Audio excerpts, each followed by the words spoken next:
देश को मंदी से उबारने के लिए सरकार से 14.88 लाख करोड़ रुपए के पैकेज की मांग। सैपियो अम्ब्रेला जो 150 से ज़्यादा लोगों का एक ग्रुप है, जिसमें आर्थिक, व्यापारिक, डेटा वैज्ञानिक, प्राकृतिक आपदा के विशेषज्ञ और सभी क्षेत्रों के रिसर्चर्स शामिल हैं, इन सभी ने कोविड-19 का भारत की अर्थव्यवस्था पर पड़ने वाले प्रभाव पर एक श्वेत पत्र तैयार करके भारत सरकार को सौंपा है। सरकार की कई संस्थाओं के प्रतिनिधि, जिसमें नीति आयोग, विज्ञान एवं तकनीकी विभाग, विभिन्न राज्य सरकारें, स्थानीय निकाय शामिल हैं, इन सभी ने इस रिपोर्ट पर ध्यान दिया है। इस श्वेत पत्र में वर्तमान स्थिति में आर्थिक क्षेत्र पर पड़ने वाले प्रभाव को 3 अलग अलग क्षेत्रों में बांटा गया है।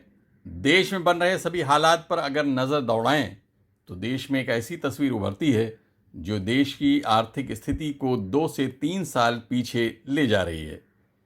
ये पत्र इस गंभीर स्थिति का आकलन करते हुए इससे निकलने का उपाय भी बताता है, जिसमें इस गंभीर स्थिति को हमारा देश एक अवसर के रूप में कैसे इस्तेमाल कर सकता है। संजीवा शिवेश, जो पूर्व में एक सिविल अधिकारी रह चुके हैं, उन्होंने बताया कि हमने 3 चीज़ों पर विशेष ध्यान दिया है, जिसमें देश की जीडीपी दर 3 स्थितियों में बदल सकती है। इसका पूर्वानुमान लगाया गया है, जिसे 8 आर्थिक डिवीजन्स में बांटकर दिखाया गया है। ये श्वेत पत्र संजीवा शिवेश के नेतृत्व में कार्यरत टीम ने तैयार किया है। उम्मीद की जाती है कि पब्लिक एडमिनिस्ट्रेशन और कृषि 2 ऐसे क्षेत्र हैं जो देश को आर्थिक संकट से निकाल सकते हैं। इस रिपोर्ट के अनुसार देश के दूसरे सभी क्षेत्रों में इस वित्तीय वर्ष में स्पष्ट मंदी देखी जा रही है।